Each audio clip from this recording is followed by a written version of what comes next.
He bought a train station for 30 cents, then found a $28 million secret hidden in the walls. Wallace Marshall had been a debt collector for 15 long years. He'd seen it all. He'd taken the last cow from a starving farmer. He'd put locks on the doors of families with nowhere else to go. He'd collected on debts for pennies and debts for thousands of dollars. It was a hard job, but it was a living. But he had never, in all his years, traveled for 3 straight days through harsh, unforgiving country to collect a debt of 30 cents. The notice in his hand was official. The paper was thick, the ink was faded, but the seal of the Frontier Banking Company was unmistakable. The amount owed, 30 cents. The debtor, a woman named Catherine Hensley. The address was barely a location at all, just a name for a patch of dirt so remote it didn't even show up on his newest map. Wallace almost tossed the paper into his campfire the first night. It was absurd. The cost of the train ticket, the horse rental, the supplies. It would all add up to 100 times the debt itself. It made no financial sense. It was a fool's errand. But something about it kept him going. Something felt deeply wrong. The seal on the paper looked right, but it felt too old. The impression too deep. The signature was from a bank president who had been dead for a decade. From a bank that had shut its doors years ago. And the most bizarre part of all, someone had paid a significant fee to have this microscopic debt officially documented, processed, and assigned to a professional collector. Someone wanted him to go out there. After 3 days of dust and wind, he finally arrived at the location listed on the notice. He expected to find a run-down cabin, a modest homestead clinging to life. Instead, he found a woman living in the shadow of a giant. An enormous, abandoned train station stood behind her tiny, weathered shack. It was a monster of a building, a cathedral of rotting wood and shattered glass, looming over the landscape like a forgotten king.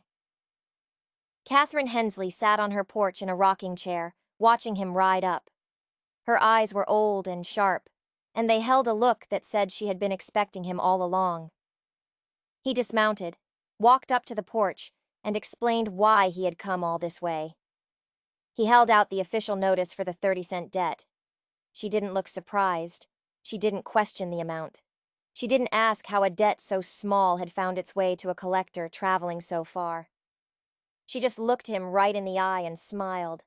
A thin, knowing smile that made the hair on Wallace's arm stand up. "I've been waiting," she said, her voice like stones grinding together. "For someone like you to finally show up." And in that single chilling moment, Wallace Marshall knew with absolute certainty that this was not about 30 cents. This was about something else entirely. And the massive dark train station behind her wasn't nearly as abandoned as it looked. The sweat on Wallace's back turned cold. He stood there on the dry, cracked dirt, the woman's words hanging in the air between them. "I've been waiting for someone like you." She sat perfectly still, her hands, worn and calloused from a lifetime of hard work, folded neatly in her lap. She looked more like she was waiting for a preacher than a man come to collect a debt. "Ma'am, I believe there's been a mistake," Wallace said, his voice sounding thin in the vast emptiness. He pulled the aged paper from his coat, the official notice that now felt like a ticket to a game he didn't understand. "This document states you owe 30 cents to the Frontier Banking Company.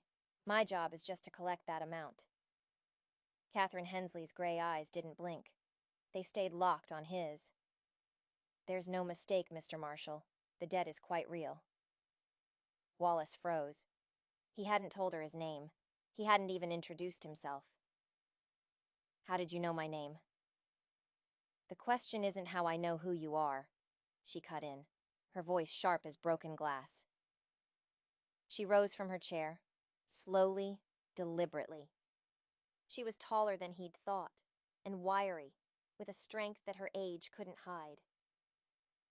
"The real question, Mr. Marshall, is why anyone would bother sending a man like you to the edge of nowhere for a handful of pocket change." She took a step closer. He could smell wood smoke on her clothes, and something else. Something metallic and old, like rusted iron. Unless, she continued, her voice dropping to a whisper, they wanted that man to see something. Something specific. Her gaze flicked toward the colossal train station behind her. It cast a long, dark shadow that seemed to swallow the afternoon sun. Wallace had seen it the moment he arrived, but now he really saw it. The building was a relic from another time, 3 stories of dark wood and heavy stone, far too grand for such a desolate place. Rows of shattered windows stared down like hollow eyes, and the main entrance was boarded shut with thick, weathered planks. That station's been closed for 20 years, Catherine said, her eyes following his. Or so everyone believes. What do you mean, so everyone believes? A small, sad smile touched her lips, but it never reached her eyes. Some buildings, Mr. Marshall, are only abandoned on the outside. Some buildings hold their secrets tight. She turned and walked toward the station, her worn leather boots crunching on the dead, dry grass. Come on, she said over her shoulder. Come see what 30 cents really bought you. Every nerve in Wallace's body screamed at him to get back on his horse and ride away. This was wrong. The fake paperwork, the impossible debt, this strange woman and her cryptic words. It was a trap. He knew it was a trap, but curiosity was a powerful poison. He had to know what was inside that building. He had to know what secret was worth orchestrating this entire charade. He followed her. She led him not to the main entrance, but to a small, unassuming side door, almost completely hidden by overgrown thorn bushes. Unlike the front, this door wasn't boarded up. It looked functional. From a deep pocket in her apron, she produced a heavy, ornate brass key. Wait a minute, Wallace said, his caution finally winning a small battle. If this place has been shuttered for 2 decades, why in the world do you have a key? Catherine paused, the key halfway to the lock. She looked back at him, her expression unreadable. Because some things are only abandoned for show, Mr. Marshall. She slid the key into the lock. It turned with a loud, definitive click that echoed in the silence. And because my husband, she said, pushing the heavy door open into a void of darkness, was not the simple railway worker everyone thought he was. He was the keeper of something far more valuable than train schedules. She stepped through the doorway without a second's hesitation, disappearing into the black. Wallace stood frozen on the threshold, the sun at his back, and a deep, cold darkness in front of him. He realized in that moment that this wasn't just another job. Accepting this assignment, this 30-cent collection, might have been the single biggest mistake of his life, or the luckiest decision he would ever make. Wallace stepped across the threshold, and the world changed. The moment he was inside, he understood that everything he thought he knew was wrong. This place wasn't abandoned. It wasn't decaying. It was alive.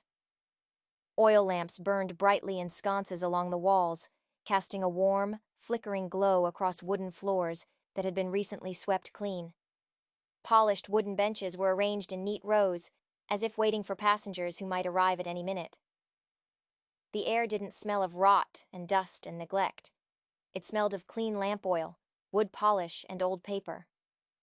It was a museum, perfectly preserved and frozen in time. This is impossible, Wallace whispered, his own voice sounding loud and out of place in the grand, silent room. You told me this place closed down 20 years ago.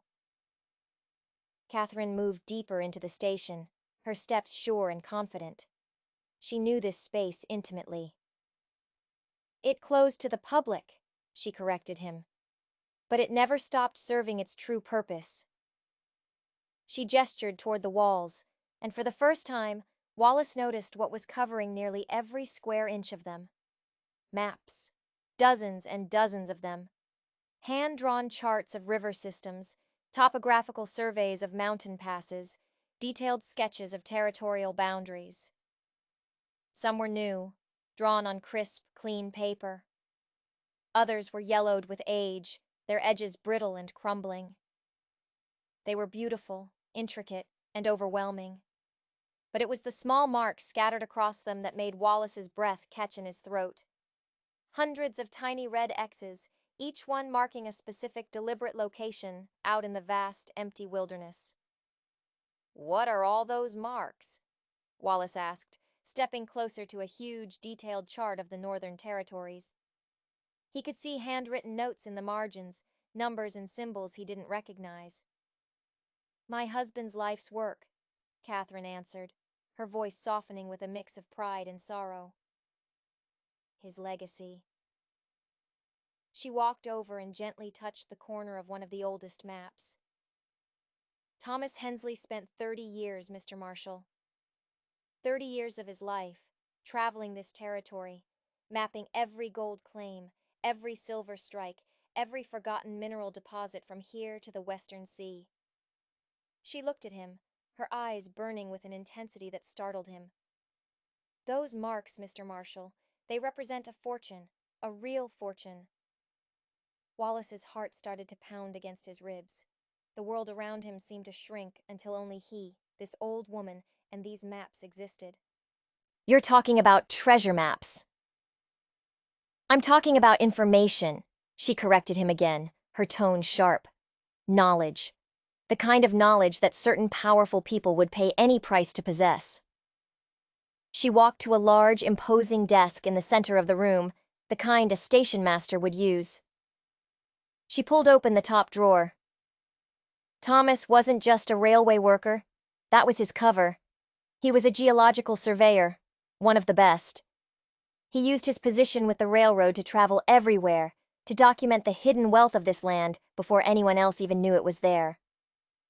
From the drawer, she pulled out a thick, heavy ledger, bound in dark leather. It looked ancient and important. "This," she said, holding it out for him to see, "contains the exact coordinates for every single red X on these walls. It has the estimated value of the deposits, the current ownership status of the land, everything." She pulled the ledger back, holding it close to her chest like a sacred text. "Some of those claims are worth a few $1,000s. A good living for an honest man." She paused, and her eyes locked onto his again, seeming to search for something deep inside him. "And others," she said, her voice dropping low, "are worth more money than most men see in 10 lifetimes." Wallace's mind was reeling. 1,000 questions fought for space in his head. "Why? Why are you showing this to me? A complete stranger? Why would you reveal a secret this big over a 30-cent debt?" Catherine's expression hardened, the brief flicker of pride replaced by a grim resolve.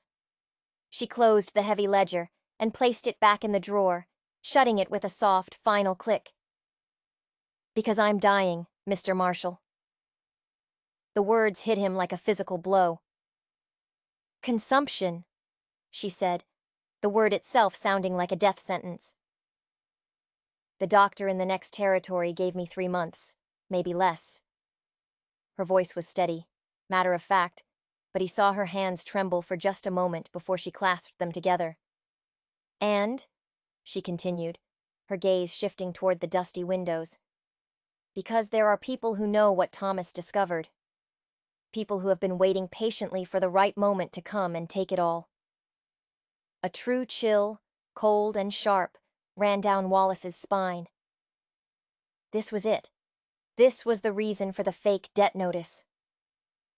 "What kind of people?" "The kind of people," she said, turning back to face him, "who would arrange for a debt collector to visit a remote property. The kind who would use official-looking paperwork to send a man like you out here, just to confirm if the stories are true. To see if the old woman is still alive, still guarding her husband's secrets." She took a step toward him, her eyes narrowing. "So tell me, Mr. Marshall, who really sent you here?" Wallace fumbled in his coat pocket and pulled out the debt notice again. He stared at it, but the words were a blur. The seal, the paper, the signature of the dead bank president. It was all a lie. A key to unlock this room. I got this through the normal channels. My supervisor. He assigns the cases. Your supervisor, Catherine interrupted, her voice insistent. What is his name?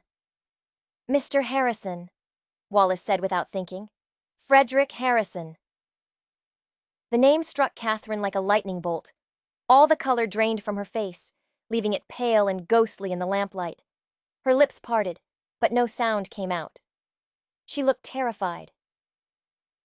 Frederick Harrison, she finally whispered, the name tasting like poison in her mouth. He was Thomas's business partner, 15 years ago. He was the man who tried to steal all of this. The man who tried to kill my husband. She moved with a sudden frantic energy, rushing to the window and peering cautiously through a crack in the dusty glass. He's been waiting, all this time, just waiting for me to die.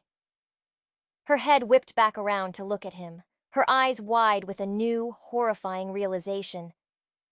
But if he sent you here, she trailed off, her breath catching in her throat. If he sent me here, what? Wallace prompted, his own fear rising to meet hers. Catherine's voice was barely a whisper, filled with a terror that was now absolute. Then he's not waiting anymore. Just then, from somewhere far off in the distance, Wallace heard it. A faint, rhythmic sound, carried on the evening wind. The sound of horses, multiple riders moving fast, and they were coming this way. The sound of hoofbeats grew louder, a drumming that seemed to echo Wallace's own racing heart.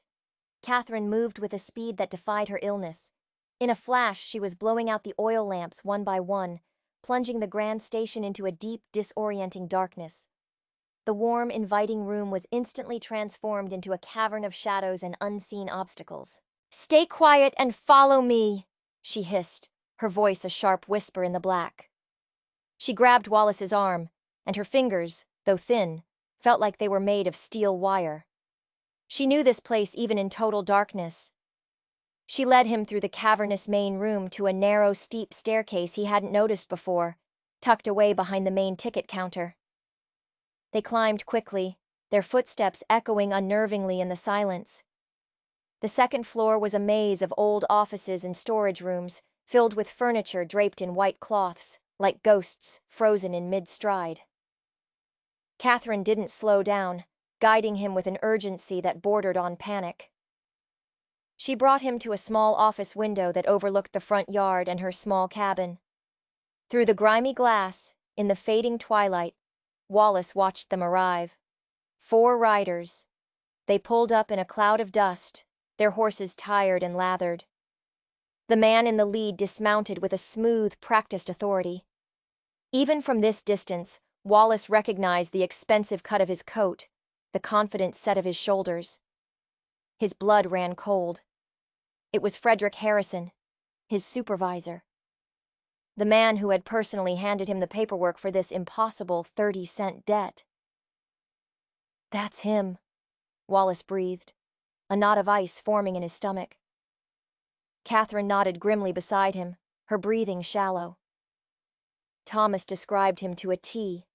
Ambitious, ruthless, and patient. Her eyes narrowed as Harrison began gesturing to his companions. "He's been waiting 15 years for this. Watch what his men do."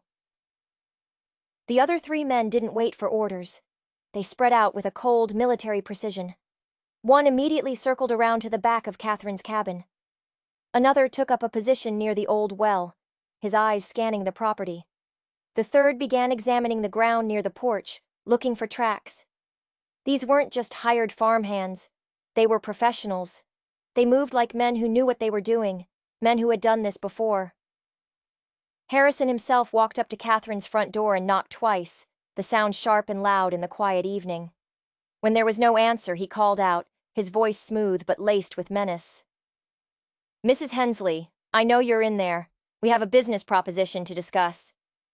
"Business proposition," Catherine muttered under her breath, her voice filled with contempt. "More like armed robbery." Wallace watched as Harrison tried the doorknob, found it unlocked, and stepped inside the tiny cabin. Through the cabin's small windows, They could see the flicker of a lamp as Harrison moved from room to room, searching.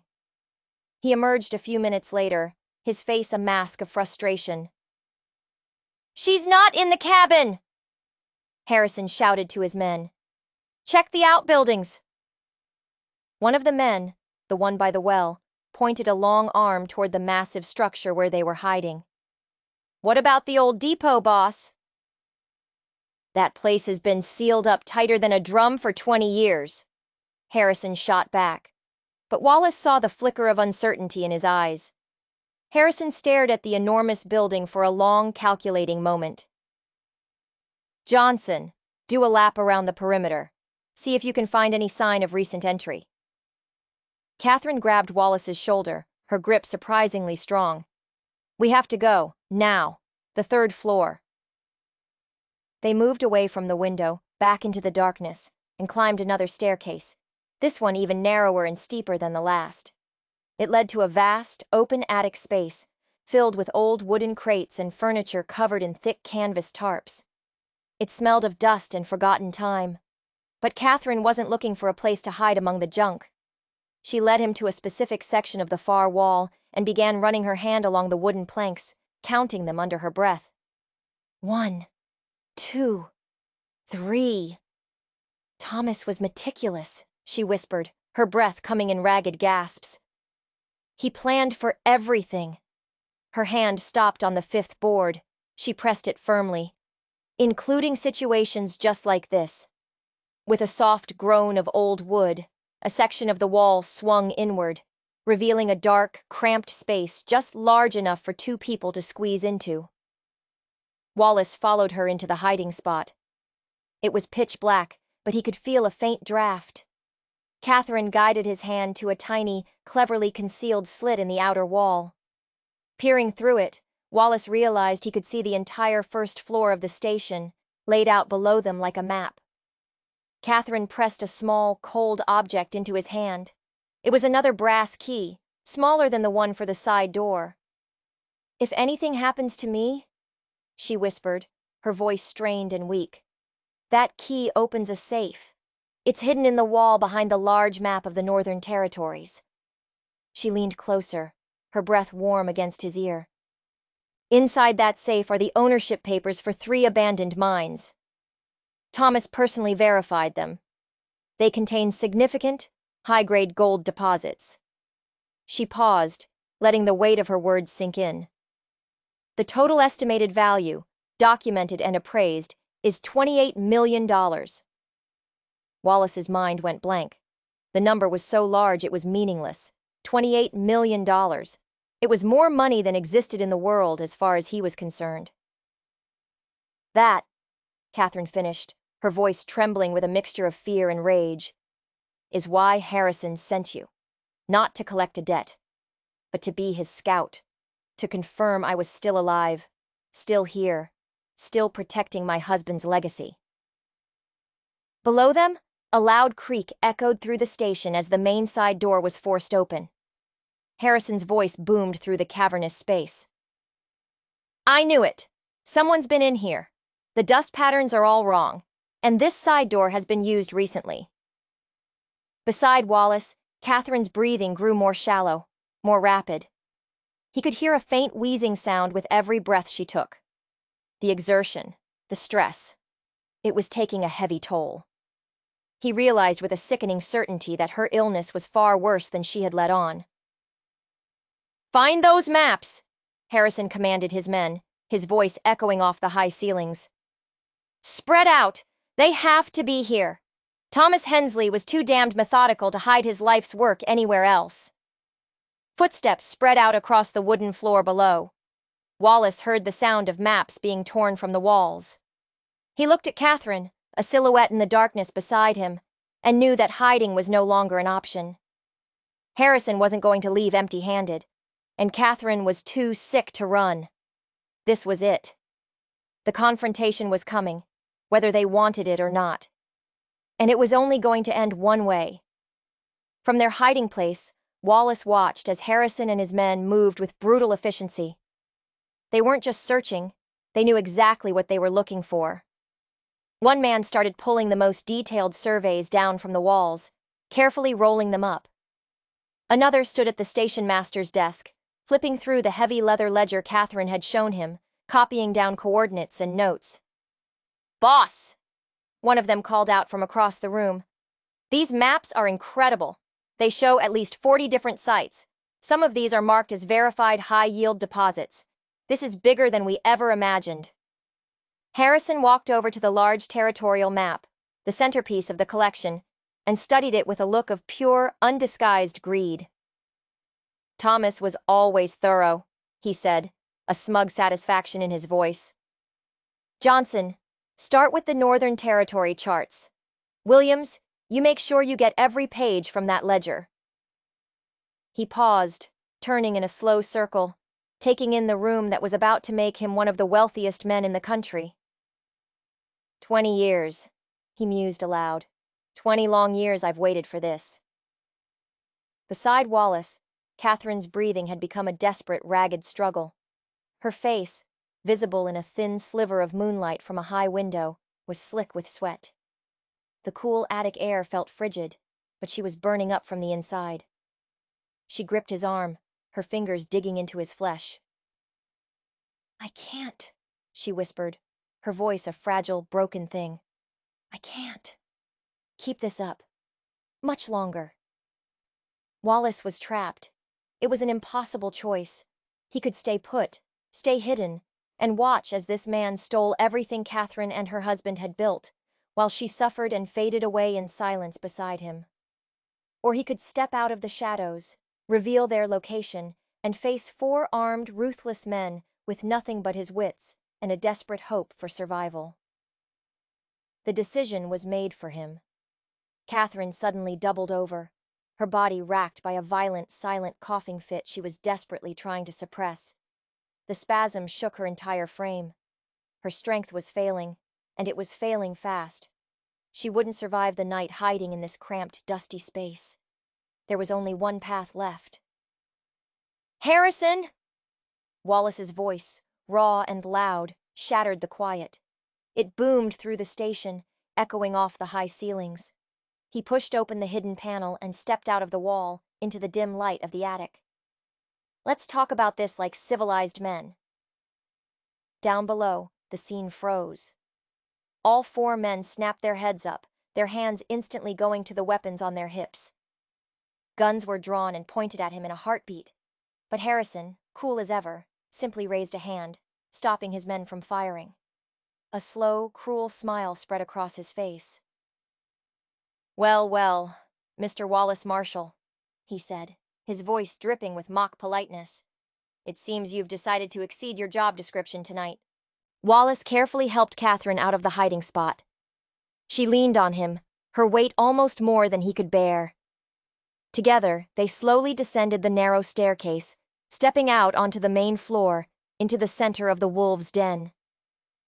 "You used me," Wallace said, his voice shaking with a rage he didn't know he possessed. "That debt, the paperwork, it was all a lie just to get me out here." "Oh, the debt is very real, I assure you," Harrison replied smoothly, not taking his eyes off them. "I simply purchased it from the bank's receivership for a pretty penny, and then arranged for you, my most reliable collector, to be assigned the case. I needed someone I could trust. Someone to confirm that dear Mrs. Hensley was still alive and kicking, still protecting Thomas's little secrets." Catherine, leaning heavily against Wallace, found a sliver of strength. Her voice, though weak, was clear and defiant. "Those maps are mine, Frederick. Thomas left everything to me, and it's all legal and binding." Harrison let out a short, ugly laugh. "Legal ownership is a funny thing, Catherine. It has a tendency to become meaningless when you're dead. And from the looks of you, that won't be much longer now." He waved a dismissive hand at his men. "Continue gathering the materials. We have what we came for." "Wait," Wallace said, his mind racing, connecting the dots with horrifying speed. "You sent me here to confirm she was here. But you never expected me to actually collect the 30 cents, did you? You never expected me to report back at all. The final piece of the puzzle slammed into place, and the realization hit him like a punch to the gut. You planned for me to disappear, right along with her. Harrison's smile widened, confirming Wallace's darkest fear. You always were a sharp one, Marshall. It's a real shame. Your curiosity has officially made you a liability. One of Harrison's men, a tall man with dead eyes named Johnson, took a step forward and raised his pistol, aiming it directly at Wallace's chest. In that heart-stopping moment, Wallace knew that talking his way out of this was impossible. Survival wouldn't come from reason or negotiation. It would come from desperation, from doing something so unexpected, so reckless, that it might just give them a chance to live through the next 10 seconds. The fate of Catherine's $28 million secret and their very lives would be decided right here, right now. If you're on the edge of your seat, caught up in this Wild West tale of hidden treasure and deadly secrets, do me a favor and hit that like button. And be sure to subscribe, because you won't want to miss how this incredible story ends.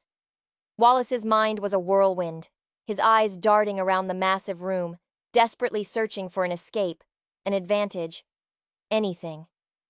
His gaze landed on the extinguished oil lamps Catherine had snuffed out.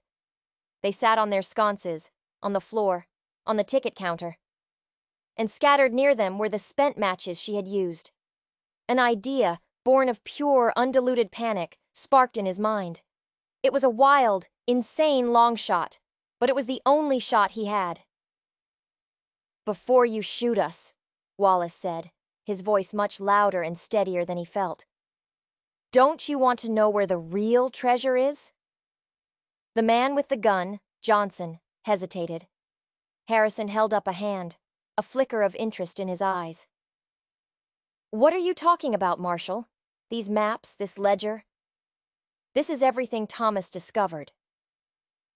"These maps show the small claims," Wallace bluffed, slowly, almost imperceptibly, shifting his position. He put his body between Harrison's men and Catherine, and inched closer to a lamp sconce on the wall behind him. "The pocket change, but Catherine hasn't shown you Thomas's final discovery. The big one. The one that's worth more than all of these put together."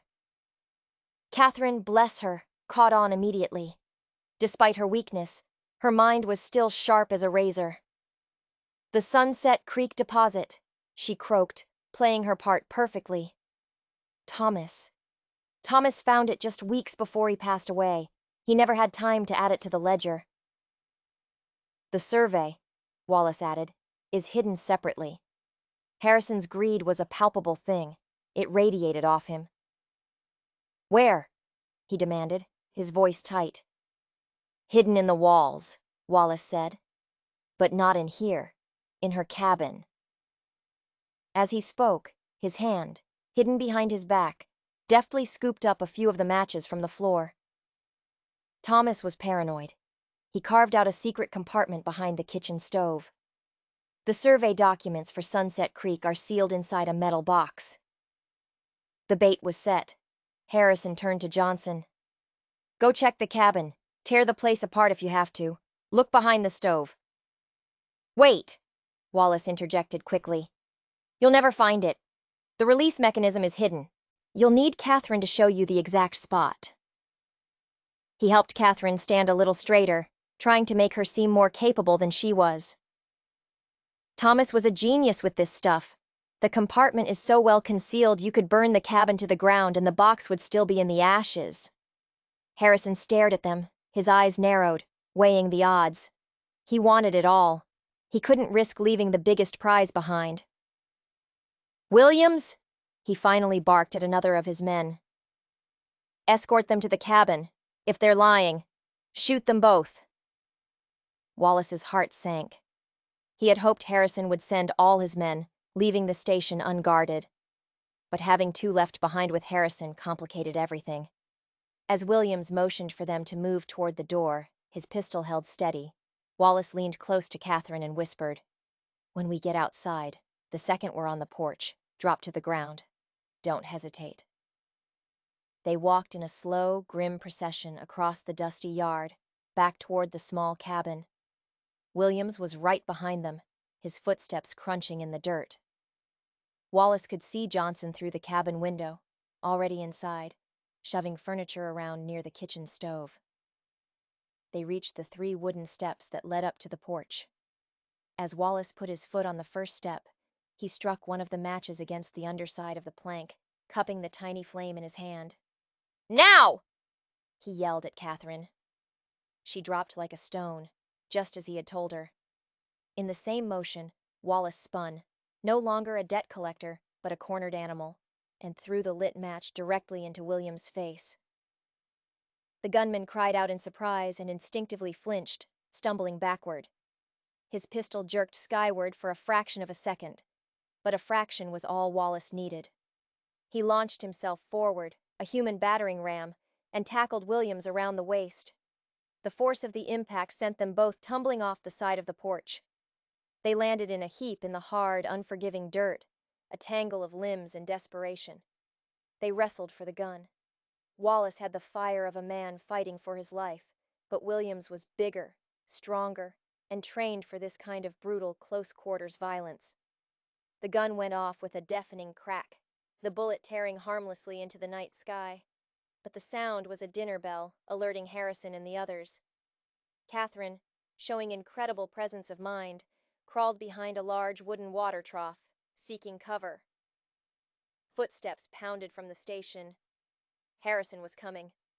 With a surge of adrenaline, Wallace twisted his body and slammed William's hand against a rock. The gunman cried out in pain, his grip loosened for a split second, and Wallace managed to wrench the weapon free. But before he could even aim it, another shot rang out from the station doorway. Splinters exploded from the cabin wall, inches from his head. "Drop the gun, Marshal!" Harrison bellowed from the entrance. "It's over! You're outnumbered and you're outgunned!" Wallace scrambled behind the corner of the cabin, his lungs burning, his heart hammering against his ribs. Williams lay groaning in the dirt, clutching his broken hand. Through the cabin window, Johnson was still obliviously searching behind the stove, completely unaware of the chaos that had just erupted outside. "Catherine!" Wallace yelled, his voice strained. "The key you gave me! The small one for the safe. Does it open anything else?" Her voice came back, weak but clear, from behind the water trough. "The railroad supply shed, behind the station. Thomas kept blasting powder in there. For clearing rock slides from the tracks." Wallace's pulse leaped. Blasting powder. That was more than a weapon. It was an equalizer. It was a way to create enough chaos to change the entire game. But the shed was on the other side of the station, across 50 yards of open, moonlit ground. Harrison and his last man were dug in at the station entrance, with perfect sightlines. Making a run for it would be suicide. And then, as if the situation wasn't desperate enough, he heard it again. The distant, unmistakable sound of approaching horses. More riders were coming. Harrison had even more men on the way. Their situation had just gone from impossible to a death sentence. The approaching hoofbeats grew louder, closer. Wallace could distinguish at least 3 more horses, maybe 4. Harrison's operation was far bigger, far more organized than he could have imagined. This wasn't just a smash and grab. It was a small army. With Williams down for the count, and Johnson still rummaging around in the cabin, Wallace knew he had a sliver of a window. A few precious seconds before those reinforcements arrived and sealed their fate for good. "Catherine, can you make it to the shed?" he called out, keeping his voice low. "I'll try," she called back. Her voice was thin, strained. The fight had taken what little energy she had left. Wallace peered around the corner of the cabin, his eyes scanning the layout of the property. The supply shed was a small, squat building, about 50 yards behind the train station, half hidden by a thicket of overgrown brush. Getting to it meant crossing a wide-open kill zone. Then he saw them. The water barrels. Thomas had apparently been a collector of rainwater, and several huge empty wooden barrels were scattered between the cabin and the shed. They weren't much, but they were cover. "On my count," he whispered loudly to Catherine. "We run for the barrels. Zigzag." Harrison's voice, smug and confident, echoed across the yard. "It's over, Marshal. My associates will be here any second. Surrender now, and I promise I'll make it quick for both of you." Wallace didn't answer. He waited. He listened. He timed his move for the exact moment that Johnson finally gave up his search and burst out of the cabin's front door, shouting, "There's nothing behind the stove, boss! They were lying!" That brief moment of distraction, of Harrison turning his head to look at Johnson, was all they needed. "Go!" Wallace yelled. He grabbed Catherine's arm, pulling her to her feet, and they ran. They sprinted across the open ground, their feet pounding on the hard-packed earth. A shot rang out from the station, the bullet whistling past Wallace's ear with a terrifying hiss. Their sudden, desperate break had thrown off the shooter's aim. They dove behind the first massive water barrel, just as the new riders thundered into the yard, their horses rearing and snorting. Wallace risked a look over the top of the barrel. 3 more men, all heavily armed, were dismounting. They didn't even wait for orders, immediately fanning out, their movements disciplined and professional. They were surrounding the property. "Professional gunmen," Catherine gasped beside him, her hand pressed to her chest. She recognized their gear, the way they moved. "Harrison's been planning this for months. This is an invasion." "Stay low. Move fast," Wallace grunted. They bolted from the first barrel to the second, then to a third, using each one as a precious, temporary shield. The gunmen were repositioning, trying to get a clean shot. Bullets splintered the wood of the barrels around them, kicking up dust at their feet. They were just 20 yards from the supply shed when Wallace heard Harrison shouting new orders to his reinforcements. "Marshall and the old woman are somewhere behind the station. Find them, but be careful not to damage the station itself. I want those maps intact." They made a final desperate dash and reached the shed. Wallace fumbled with the small brass key, his hands shaking. He jammed it into the lock. It turned smoothly. The door swung open. Inside, it was just as she'd said. Wooden crates stacked high, stenciled with the railroad company logo. Crates of blasting powder. But just as Wallace reached for the lid of the first crate, Catherine grabbed his arm. Her grip was like iron. Her eyes were wide with a new, even more profound terror. "Wallace," she whispered, her voice urgent, panicked. "Those men, the ones who just arrived, I recognize one of them." "Who?" "His name is Samuel Morrison." The name meant nothing to Wallace, but Catherine's expression told him it was the most important name in the world right now. "Morrison worked with Thomas 15 years ago," she said, her breathing becoming ragged and shallow. He was there the day Thomas discovered the real treasure." Her next words turned Wallace's blood to ice. "The maps in the station, Wallace. They're not the secret. They're a lie. They're decoys." Wallace just stared at her, uncomprehending. Decoys? Thomas always suspected Harrison would come back for his work someday. So he spent years creating a diversion. Hundreds of false maps, pointing to worthless claims or small, insignificant deposits. Just enough to seem real. From the bodice of her dress, she pulled out a single folded piece of oilskin paper. It was worn and creased from being hidden for years. "This," she said, her voice trembling as she unfolded it.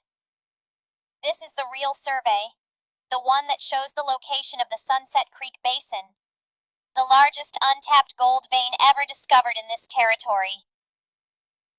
Wallace looked at the paper. It was a detailed geological survey, covered in Thomas Hensley's precise, meticulous handwriting.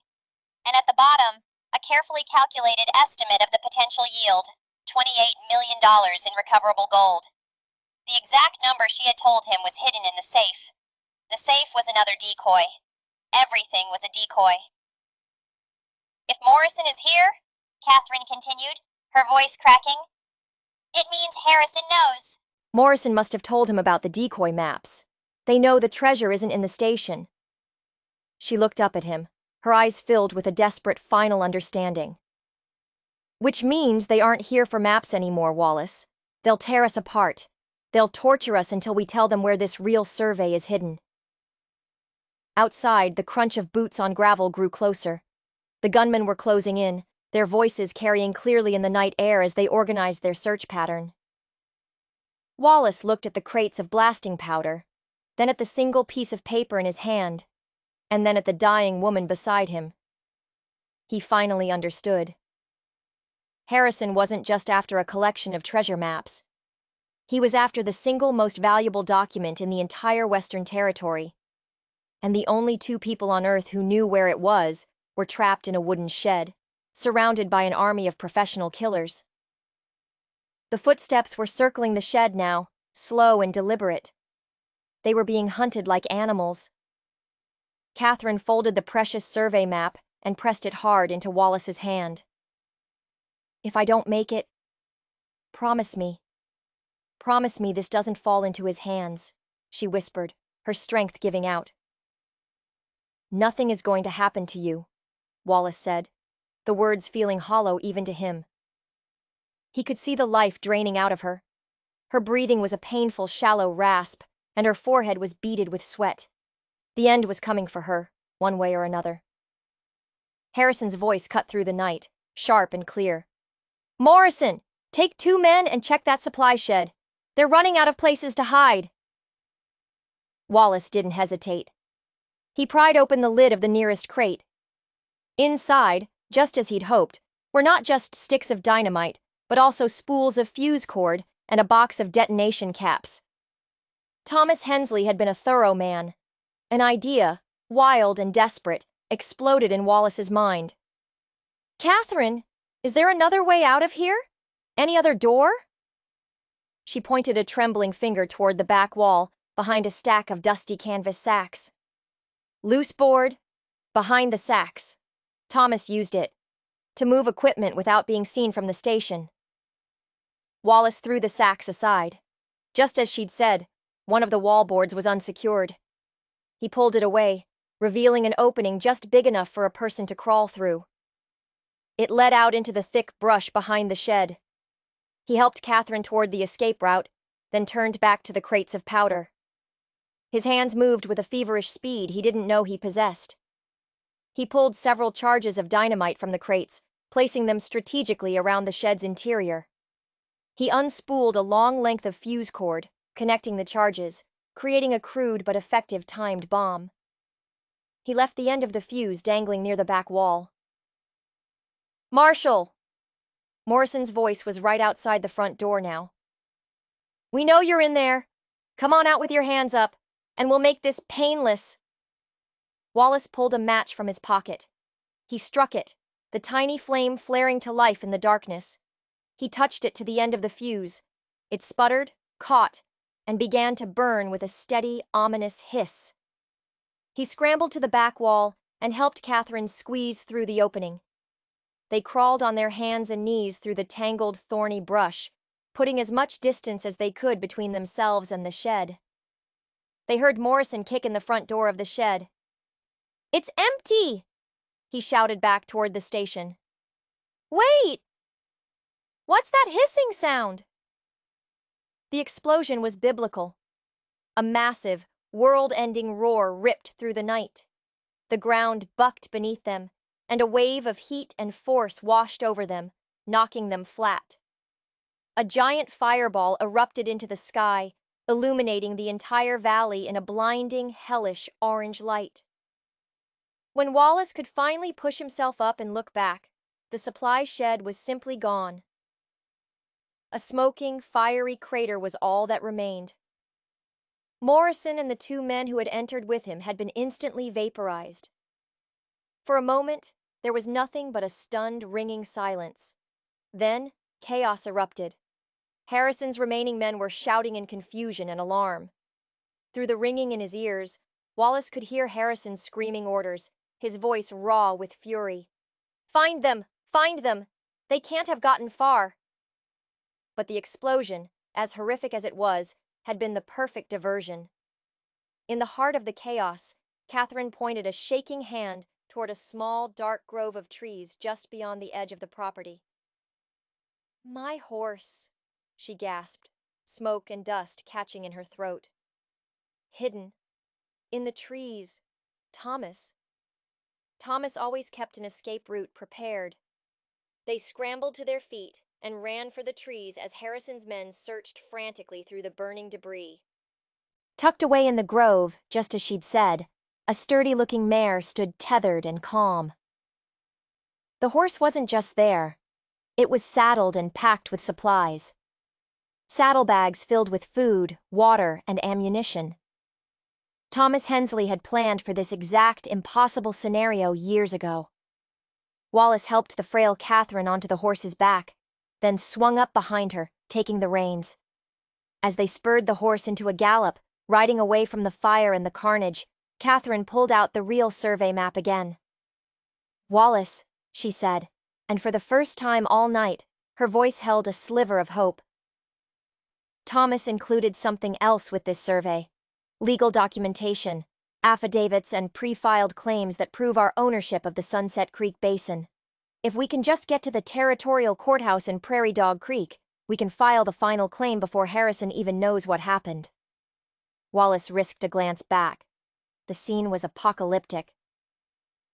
Harrison stood in the middle of the yard, screaming at his men as the fire from the explosion leaped to the dry grass and began to consume the massive train station itself. The decoy maps, the false ledger, Harrison's 20-year dream of stolen wealth, it was all going up in flames. How far to the courthouse? Wallace asked, turning his focus to the dark, unknown territory ahead. 2 days' ride, she answered. Then she gripped his arm, her voice dropping again. But Wallace, I don't know if I can make it that far. The consumption, the stress, the smoke. I can feel myself getting weaker. The full weight of his situation settled onto Wallace's shoulders. He had come to this place to collect 30 cents.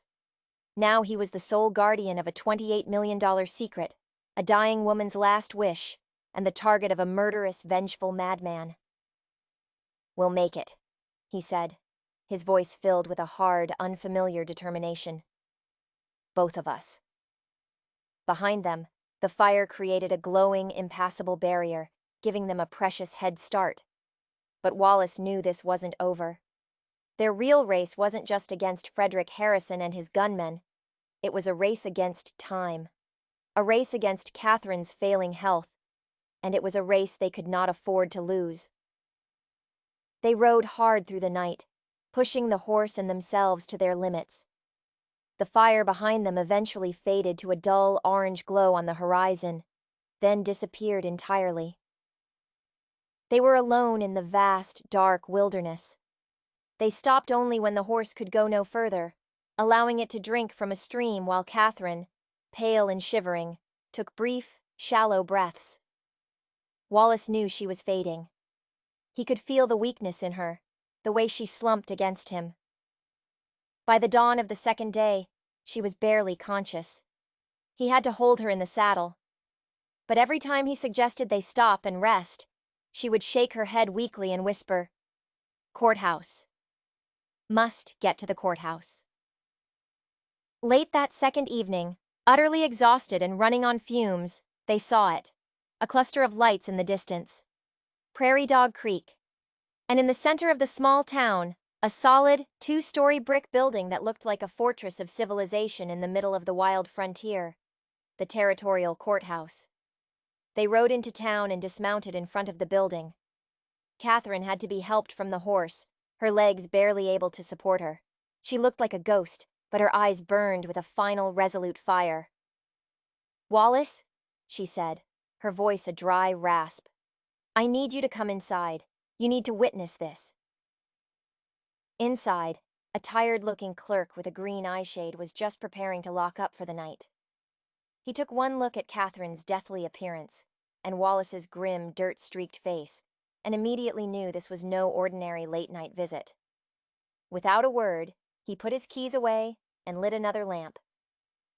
With trembling hands, Catherine spread Thomas's real survey map on the clerk's wide wooden desk.